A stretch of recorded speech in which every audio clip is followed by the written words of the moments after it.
Okay, hello everyone. Happy Friday.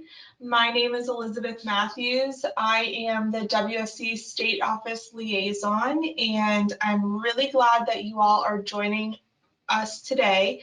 I am here with Natalie Jean. She is our behind the scenes coordinator today, so she will be managing our chat box and stopping me throughout the presentation if there are questions that need to be addressed. So thank you, Natalie, for being my backup. Today, we are talking about 5 ways to build community resources. So let's go ahead and get started. So many of us have a fairly limited understanding of what a community resource is, what they could be or what they are. People often think that a community resource is just services, services that we put into place to ensure health and safety. But really, community resources are much more. People are social. We all, no matter our abilities, we grow from the relationships that we make over our lifetime.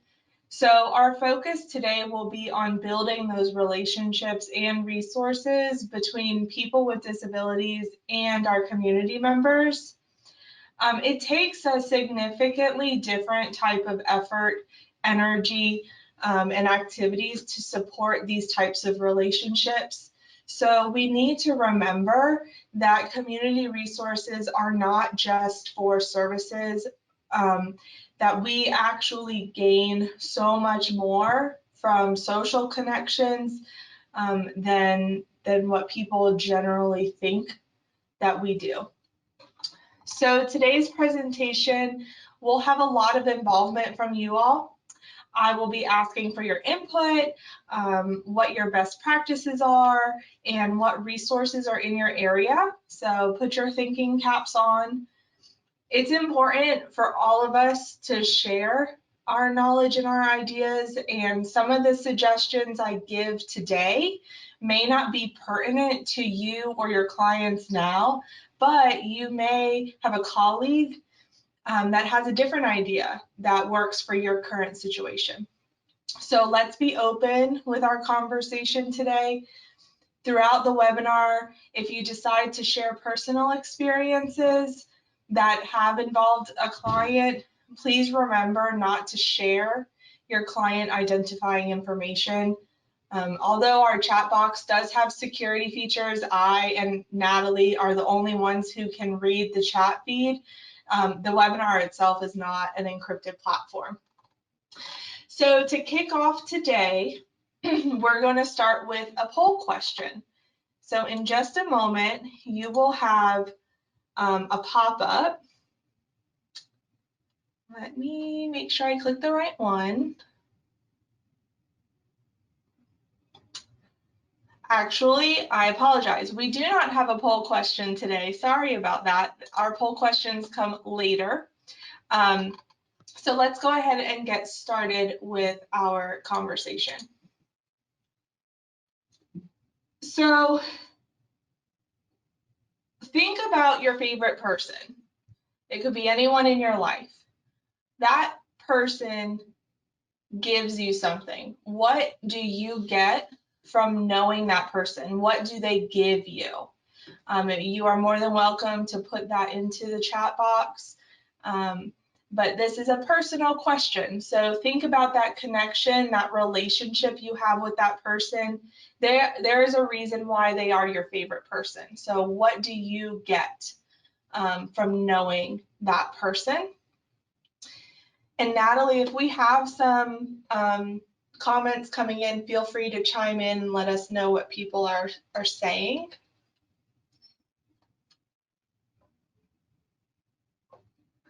Sure. Are you seeing anything in the chat box, Elizabeth? I'm not seeing anybody. Just I am. Oh wait, I just saw something. Look under the questions category. So Lorena says, my favorite person makes me laugh. Thanks, Lorena. So the participants' comments come in under the questions category. So expand your questions box. I gotcha. Do you see them now?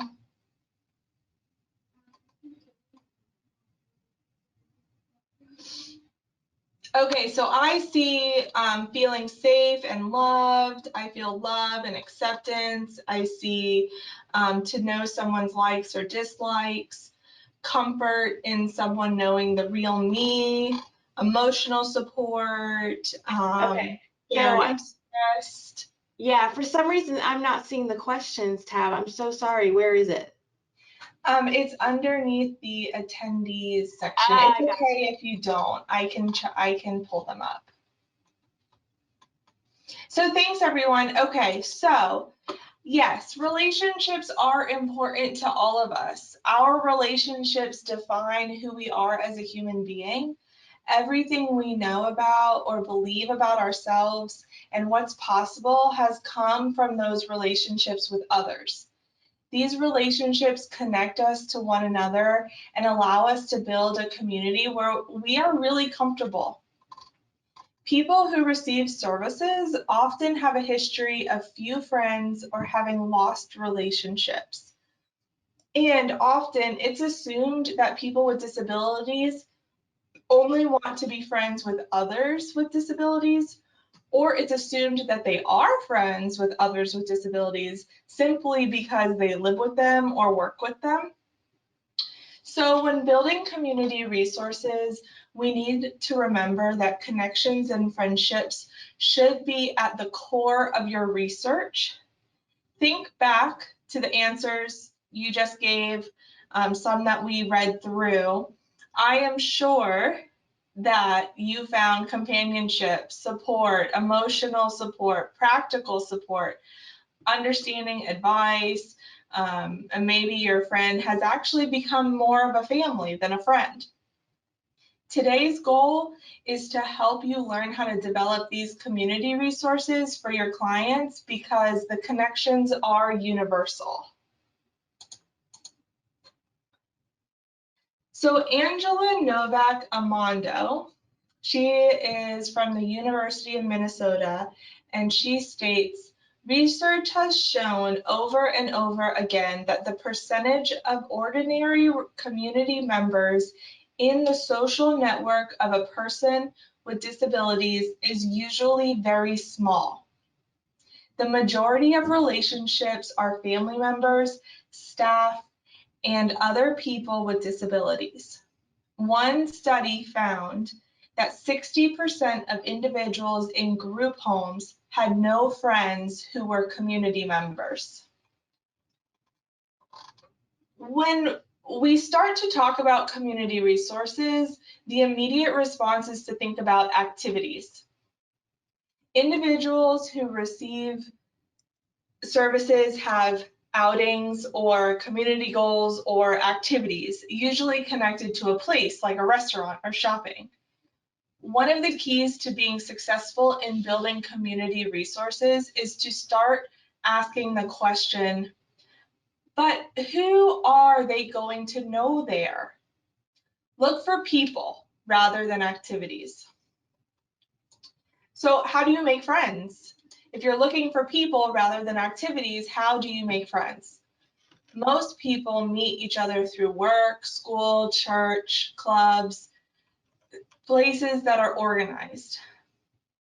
You see the same people over and over again, but you don't become friends with everyone at school or work. So what do? You usually have to ask someone to do more, like to go have coffee or to go to lunch or to talk on the phone. Become an asker. It never hurts to ask. In the chat box, let us know what are some ways you've encouraged your clients to get to know others. Have you helped them learn to introduce themselves?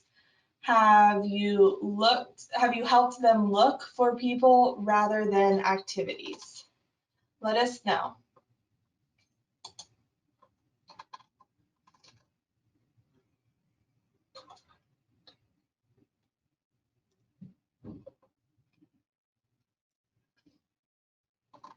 So we have someone who has encouraged their client to meet neighbors, who worked with staff to help them introduce themselves. We have others who've encouraged them to interact with clubs on their college campus, encourage them to join Special Olympics, talked with coworkers about a shared interest. Yes, so it's all about actually connecting with the person or with the coworker or with the fellow student or someone within an activity, because you want to look for a person, not an activity.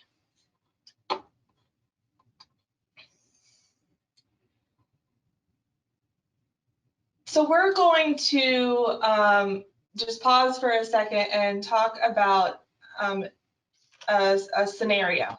So Bonnie's interest is music. As most of your clients probably have an interest of music, this situation might be a little helpful for you. So Bonnie's interest is music. She loves listening to the top 40 hits on the radio and has an extensive CD collection. She loves to spend her days outside listening to her music. So Bonnie's group home brings her to Best Buy to peruse the CD section regularly. The group home also takes her to local free music events in the park, and some staff members like to introduce her to new artists. What can you do to look for people rather than activities for Bonnie? So here's some examples of questions you can ask yourself. Are there better places to pursue her interest in music? Where will she see the same people in the same place over time? Where can she where can she really get involved with other people who share her interest? So think about that for a second. I'm sure that you all have a client who really enjoys walking up the aisles of Best Buy, looking at either new music or new video games. But the question here is, how do you look for people? So here's some examples of the answers to those questions. The music store, so yes, she could still keep going to Best Buy and doing that and looking in the aisles, but could she have a regular role at that music store? How about supporting a local band? So becoming a frequent visitor of a specific band's performances. She could also maybe volunteer at local concert series. So I know here in Tallahassee, we have a lot of free park musical events. Maybe she could join and be part of the crew or the setup committee for those. Or if she's into singing, she might be interested in joining a community choir. That way she starts to build those connections with other choir members. So identifying individuals might be challenging because there are many more people than groups in a community. Talking directly to people who represent specific populations can take a great deal of time and energy. Because of those challenges, identifying individual resources often take place in smaller areas within a community, like a neighborhood, for example, where the task is more manageable. But regardless of the size of the area, the information gained from individuals can be valuable.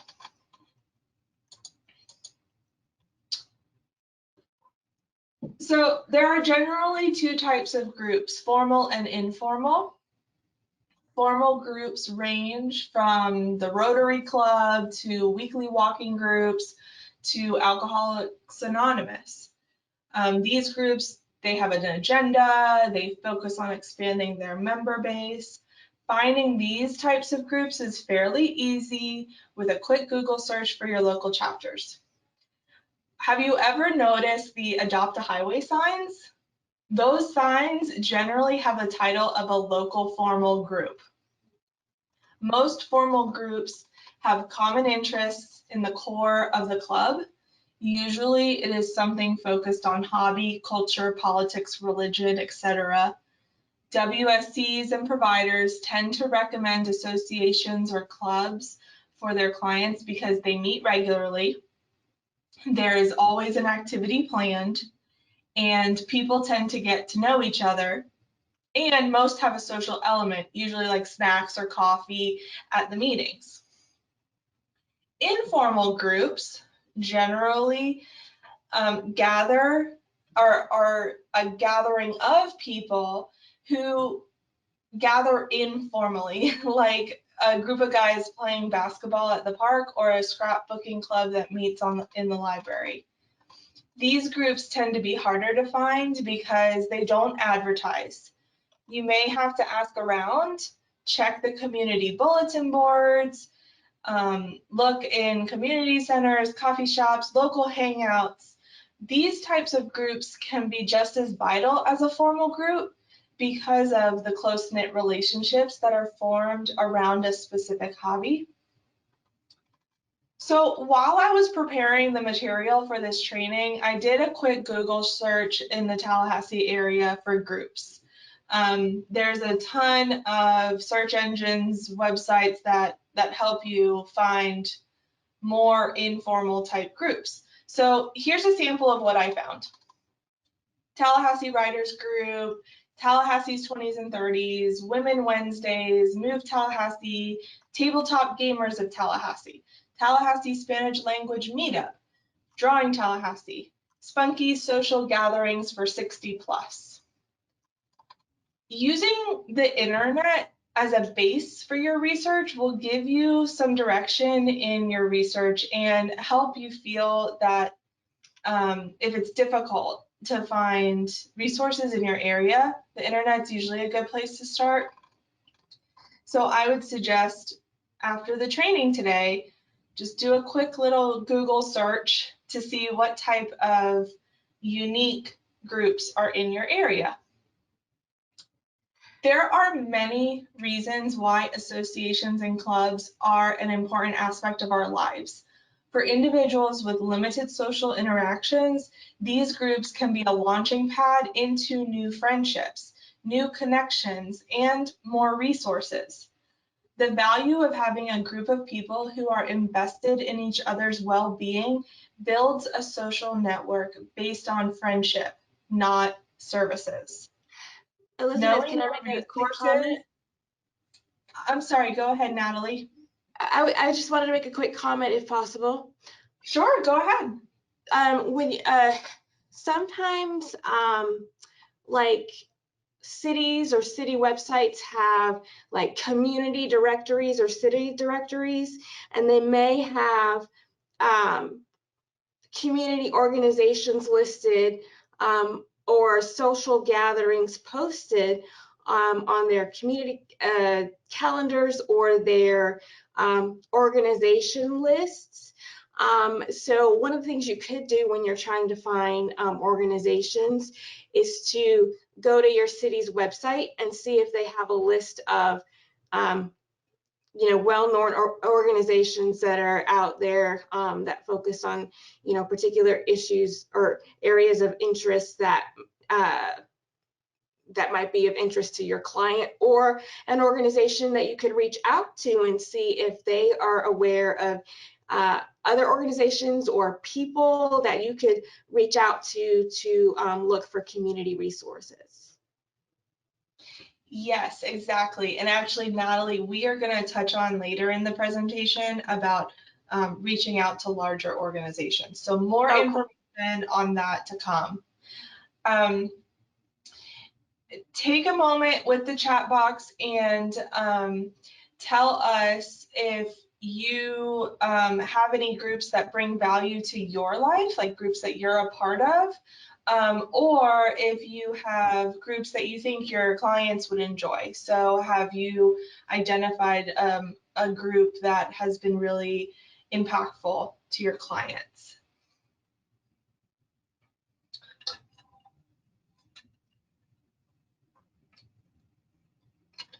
Okay, so I see lots of stuff coming in. I see church, running clubs, bowling groups, family cafe, that's a great connection, a women's Bible group, YMCA. I see lots of actually like just sporting activities. So Special Olympics has come up a few times, bowling has come up a few times. Fitness at the community center. Yes, so these are all great. So if you are looking for some ideas to get started with someone in your on your caseload, these are some good ones coming in. Senior center, gym membership, the Eagles Club, YMCA. Okay, wonderful. These are all great. So resources available to individuals with disabilities are not always readily identifiable or widely advertised. You guys know this. It takes a while to find things specifically for your clients. So compile a list or a resource map. We call it a resource map for resources that are available in your area that are pertinent to the individual's interest. So the key here is you're going to compile these resources for a specific person. The resource map is an invaluable tool to help individuals find reliable, welcoming, and interesting community opportunities. So what is resource mapping? It is the process in which WSCs, the individual, and the circle of supports identify community resources to help improve the individual's connection to their community. The WSC then creates a list based on the resource identified or maps out that resource. It could include physical location, contact information, the connections, the relationships to other resources. The resulting map, so to say, can be an excellent visual of what resources are available to your individual in the community and how to connect to those resources. Having a resource map provides many benefits for the individual, including providing faster identification of accessible and welcoming environments, programs, and services, builds a network of resources to allow for better support, greater awareness for the community's strength in serving individuals with disabilities, and more support for flexibility and choice for the individual. Once you've collected information for the resource map, it can be helpful to put it on a map, create a list, make a diagram, any type of visual aid. When information creates a picture, understanding often increases. So there's several possible approaches to creating a resource map. You can use a pre-existing map of your area and like mark the locations of the resource, or you can create a chart and organize resources by location or categorize by interest.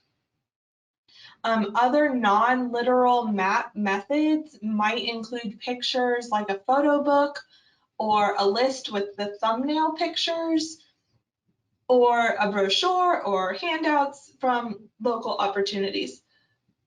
Ultimately, the method doesn't really matter as much as the goal of plotting the community resources in a way that makes it clear how those resources can be combined to meet the needs or enhance the community life of your client.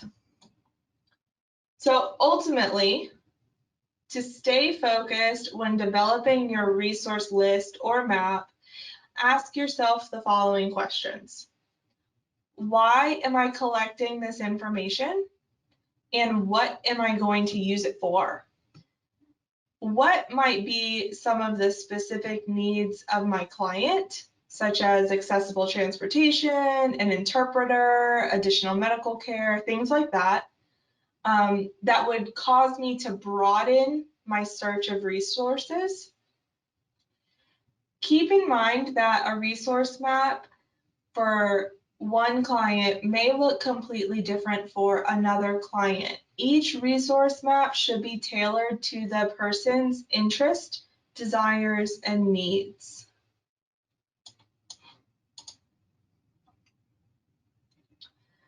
So I want to make a point about volunteering. I have seen it come up in our chat box a few times.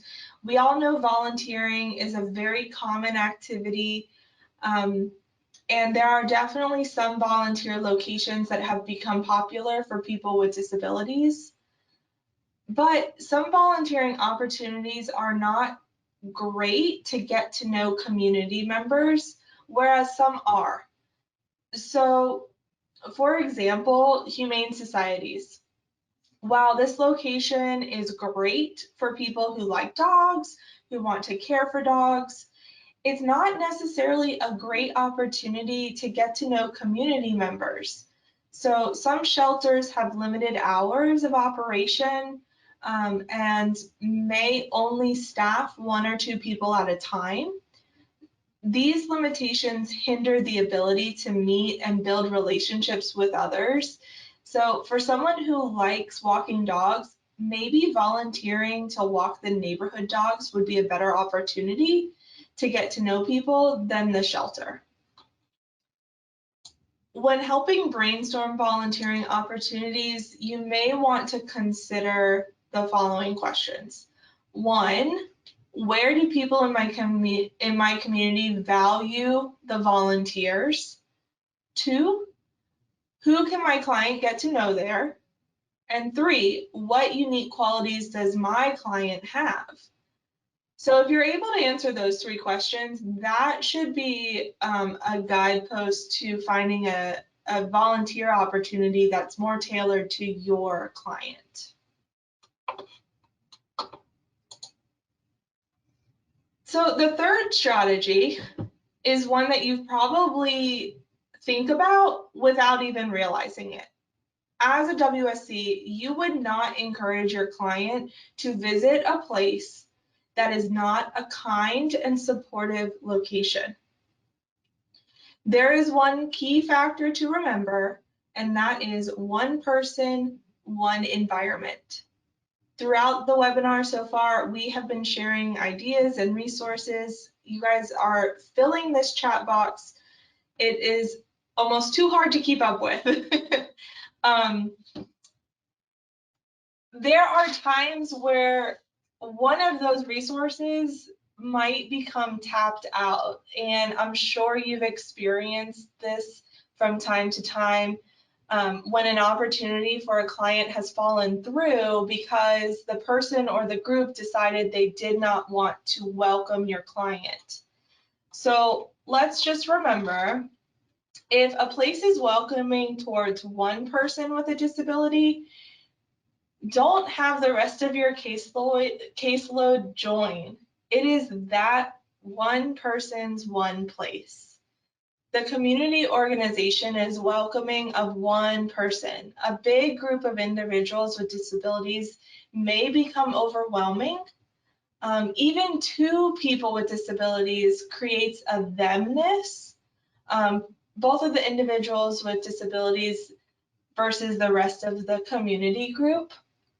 So community resources are individually created and should focus on the qualities and skills of the individual. If one place becomes overwhelmed, there is a risk that the opportunity will no longer be available. And you will need to use your professional discretion and communicate with the person or the organization to ensure that your client has that mutual partnership with them.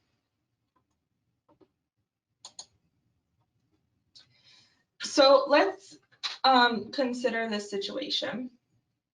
So Eve is an older woman who has lived in a group home most of her adult life. She sits in her wheelchair at the dining room table or in the living room. Other housemates tend to avoid her because she won't talk to them. Generally, she sticks to herself and is an observant person. As her WSC, you ask her, what does she like? She says she likes drinking coffee and playing solitaire. After a few weeks of searching and asking around, you find that there's a senior center close by, and there are women who gather and play cards every day at lunch. You speak with the senior center director and the card players, and they agree to let Eve join the ladies whenever she wants. You talk to Eve and you give her details about the opportunity, and she says she'll give it a try. After a few visits, she starts going once a week. She later tells you that what she likes most about the other ladies is that while playing cards, they gossip about the other residents.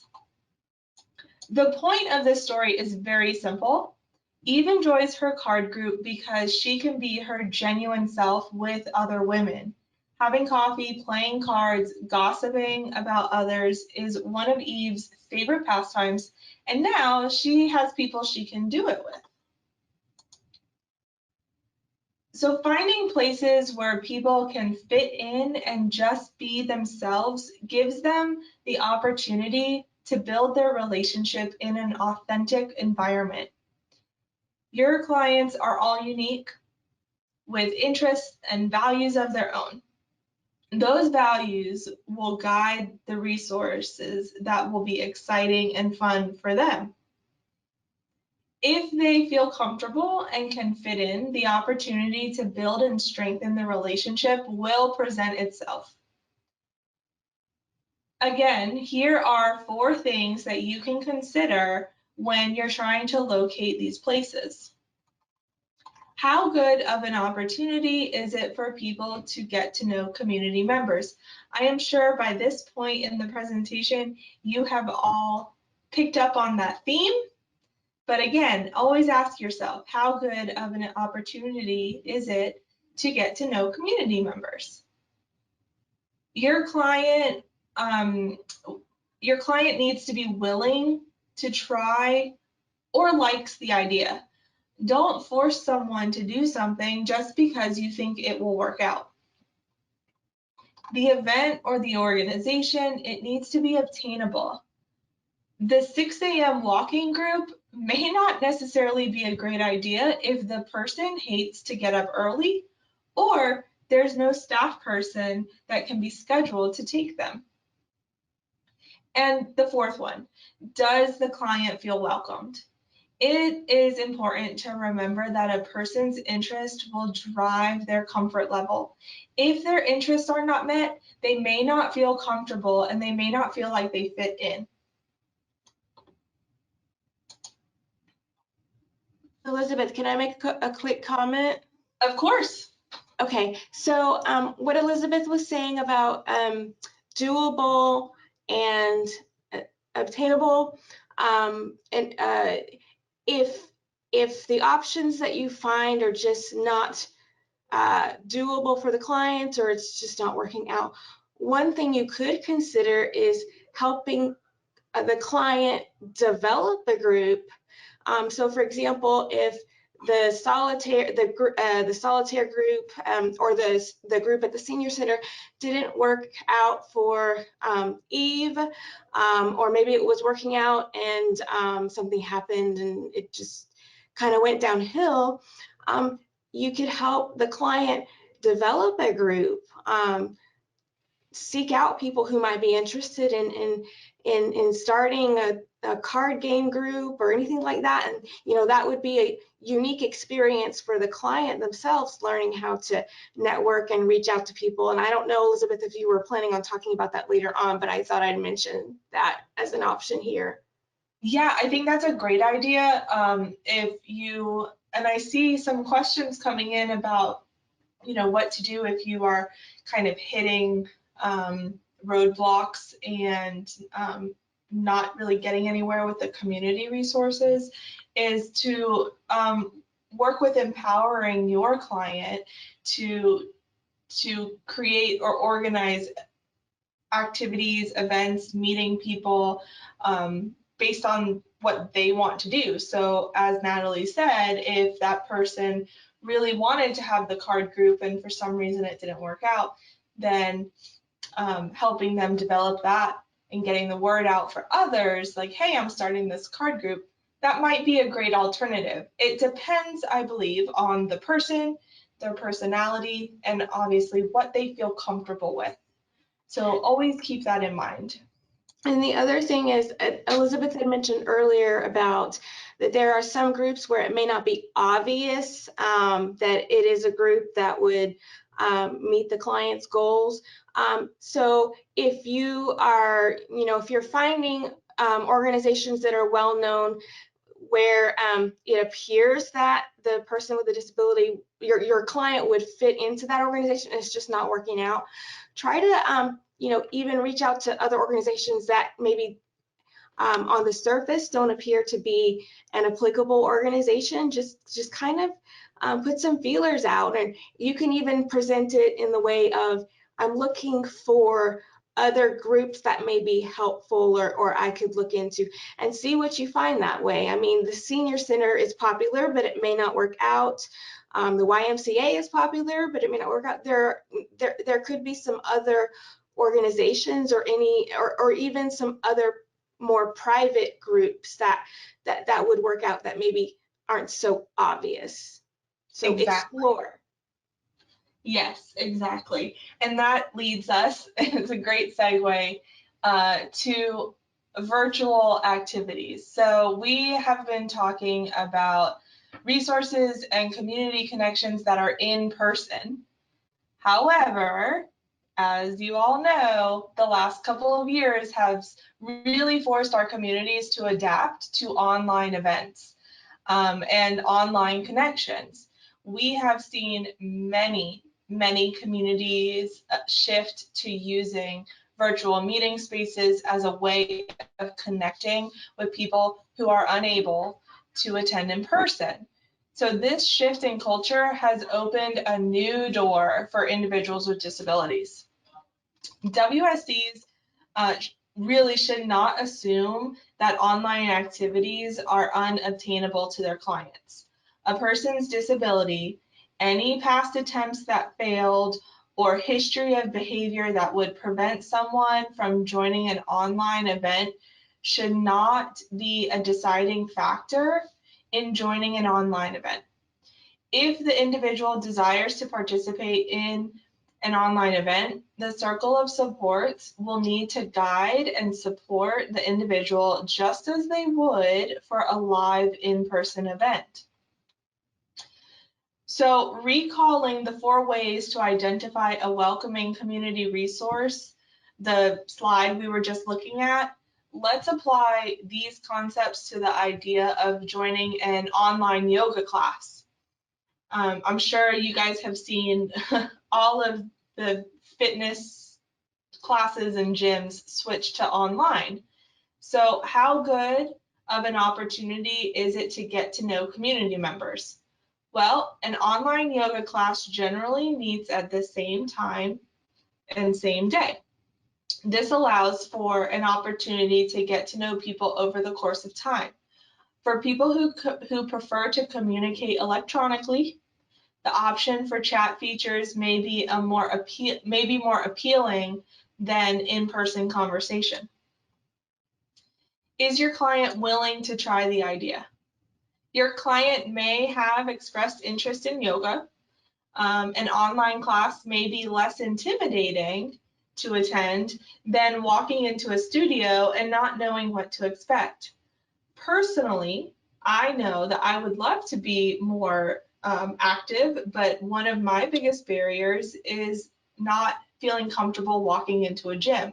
So doing the online classes helps me feel more comfortable and more welcomed to an activity that I wouldn't normally do if it was an in-person event. This idea applies to everyone. The event or organization needs to be obtainable. Number 3, help your client plan ahead.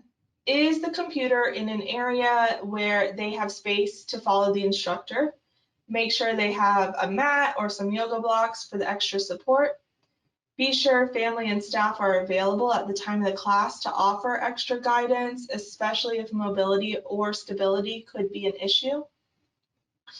And the fourth item, does your client feel welcomed? The nature of a yoga studio tends to be calm and welcoming, but it might be wise to reach out to the studio and discuss your client's interest in joining, but outline their reservations. Joining online may be the bridge to help your client feel more comfortable joining in person eventually. Until then, the comfort of your home environment will help make joining the class a little bit more welcoming. Okay, I actually do have a poll question this time. So you should see a box pop up, and the question is, there it goes. Have you introduced your client to virtual community resources? We are just curious, have you tapped into this resource? And if you want, even in the chat box, can you tell us how it went? Was your clients receptive? Did they have a positive experience? I'm really just kind of wondering how you all are handling virtual community connections.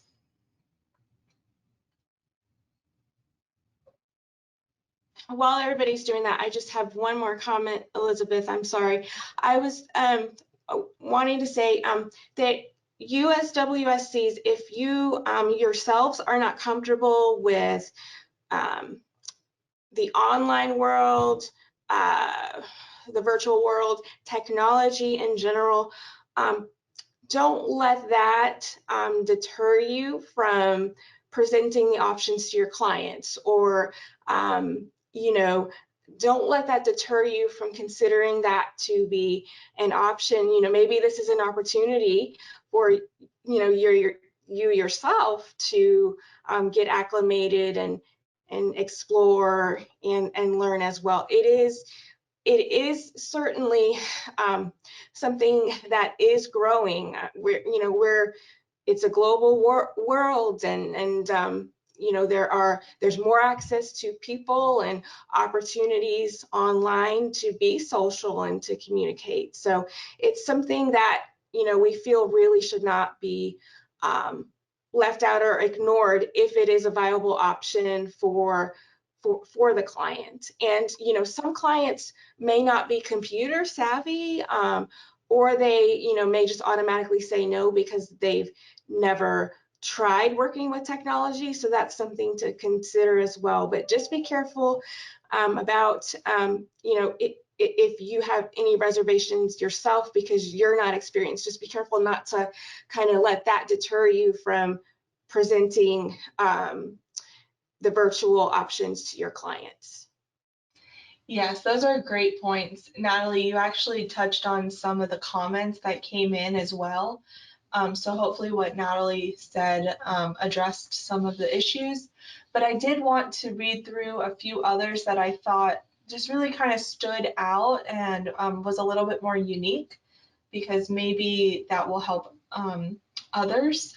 So we have one WSC said, I had a client who likes computers and wants to work in the computer field. His mother and I were able to find an online computer club that works on Google trainings. So that's very unique and also extremely supportive of a client's goals. Also, a few people chimed in about the online Night to Shine event, which if you had clients join that, I'm sure they had a blast. But we did have some other WSCs chime in and say that others preferred to wait and not do the online event and join next year. And I think that's perfectly, that it's a great way to balance between online and in person, because there are times where you might say, you know what, that online event is not going to be fun. It's going to look boring. I don't want to sit at my computer and pretend like I'm at a dance. So if your client says, no, I don't want to do the online option, I will wait, that is perfectly acceptable, as you guys already know. I saw someone else chimed in about having more of the parks and recs opportunities switching to online. I know some cities and counties have done that more successfully than others. So if you're looking for stuff, that is a good place to start. Online cooking classes, or even just watching the YouTube tutorials of cooking or craft classes, that would be a good way to introduce online activity. So there really are some wonderful examples. I will pull these out and share them with you all, because I think there's some really great opportunities out there that are not as well known as others. Oh, and you guys saw the poll numbers. We had about 60% people say yes, they've introduced clients to virtual events, and about 40% said no. So hopefully that 40% of you've gotten some more ideas from this presentation. And we do understand that if you haven't, explored the online community or been working on making connections that way, we understand that if you haven't started or haven't done it, it would take you time, but as you, a significant amount of time, but as you get acclimated and get more familiar with what's out there, it won't take you a lot of time up front. So that may be a deterrent to some of you, because I know you all are busy, but when you first start, whether it's even going out in the community and pounding the pavement trying to find somebody, or if it's even online, it may take a lot of time up front, but you just got to get past that. As you go further into it, it should be hopefully a little easier. Now, for each person, obviously every person is an individual, so there'll be challenges with each one, but we know that time and stress might be a deterrent at times, but try to kind of get past that yourself and set some time aside to dedicate to working on all of that, if that makes any sense of what I just said. It does. Thank you, Natalie. Okay, so let's move on to our fifth item, and that is ongoing support to deepen these relationships. So as a WSC, there will be times, as Natalie just hit the nail on the head, there will be times where your ongoing support will be needed to maintain that community relationship. So you will need to identify how much effort will be needed to sustain the relationship over time. A good way to just take a gauge of that is asking yourself, will this resource fade away if these connections are not consistently maintained? So sometimes, that persistence is going to be key. You may find that you need to make a few extra phone calls to get that information that you're looking for. You also are going to need to look for ways to deepen the relationship. So even though you've made that initial connection, you may need to dig a little deeper. And in that sense, you will need to encourage new ideas and try new experiences so that the opportunities will be there as this relationship grows. And then try something new, or making small steps should be acknowledged. Everyone is learning new skills, and sometimes new situations are uncomfortable.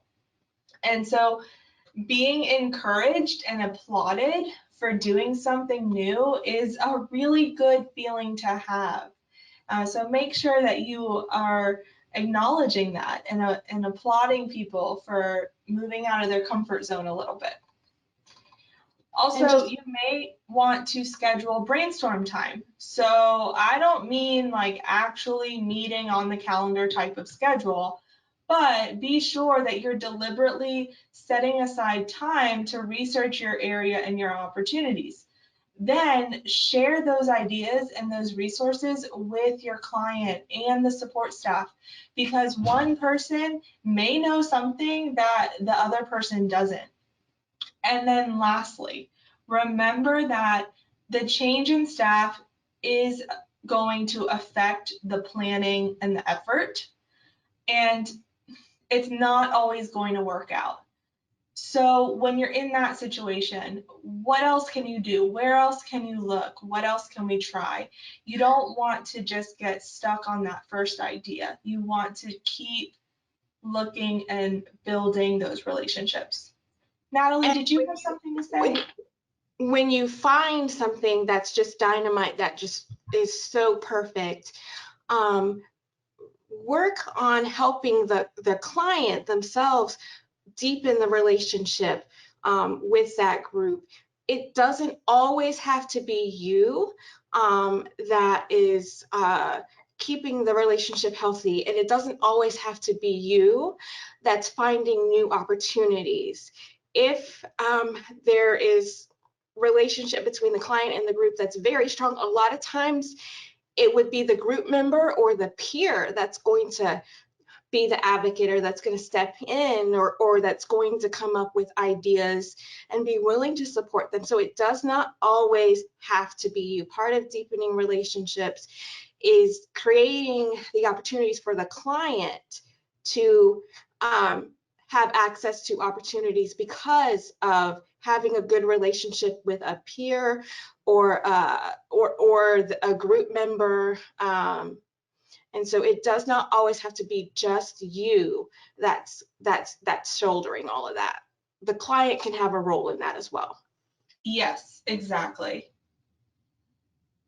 So we're going to pause just for a moment and address the elephant in the room. We know that locating community resources in your area is difficult. We 100% are aware of that. So we, as a social group, as a just people, we tend to look for or know about the organizations that were created to address a need. And those community resources are developed to provide some kind of service, like soup kitchens, clothing closets, job training, educational support, healthcare access points, counseling centers. Those are all community resources for a need. These resources, they tend to be very well developed, and they have people on staff who are prepared to answer questions and provide guidance. So the key here is you can reach out to them and say, I'm looking for X, Y, and Z, and they may know of an organization or a smaller resource that you would have never known about if you did not ask. So WSCs and providers and your clients, they really may find that these organizations are a good place to start when you're looking for those other community resources, because they tend to be connected. And if you are struggling to find those unique and impactful resources for your client, reaching out to the local health clinic or the large-scale food distribution center, and speaking with the director or the organizer, that may open the doors to those other resources that you may have not known about. So There are the large scale organizations. Think about Second Harvest Food Bank or the Red Cross or Goodwill or the university in your area who has the career centers, things like that. That particular location may not be the resource you're looking for, but they might end up having the information that that would help you in your specific search. So those are our 5, and I know we're coming up right on our 11 o'clock stop time. So I really won't have time to go through the chat with you all, but I just want to review with you what we went over and wrap up the presentation for the day. So resources are more than paid support and funding sources. Our most valuable resources are the connections we make with others. It is a hard task to find new people and to build up a community. There is a lot of uncertainty, and that is a scary situation to be in. But the way to get better is by practicing. So my bonus tip for you all is to practice. Practice talking to community members, practice introducing yourself, practice asking specific questions, practice saying no. Sometimes that's a big one. It is important to go out in the community and make the connections, but you do need to make sure that those connections are safe and welcoming, and if they're not, then you need to say no. So for my last chat box question of the day, and I think I also, no, I just have a chat box. I thought I had another poll question, but I did not. So my last chat box question of the day is, please tell us what you found most helpful from today's presentation, or let us know what ideas you will be bringing to your clients next time you talk to them. I really want to know how you'll be using this information to start building your community resources. This is a presentation that we are hoping was applicable and insightful and something that you could return back to when you're feeling stumped. So please let us know if we hit that for you all. And again, just to recap, if you recall from the beginning, we are looking at community resources with a social connection lens. So resources are not only based on services and funding. I did see that that came through a few times on the chat. So we're looking broader. What else can we build a social connection with that is not tied to funding? The connections and friendships gained from a community is universal, and WSCs, you all play that role in those connections. So our top 5 ways to build a community resource: seek out those relationships rather than activities. Remember to ask, who can my client get to know there? Apply the rule, one person, one environment. See the person as their interests and values. No matter who you are, your individuality will shape your community connection. And the last one, continue the work. Once the connection is made, keep building it and deepen that relationship. And of course, the reminder of the day, if you are looking for a place to start your research, you can always check out APD's resource directory.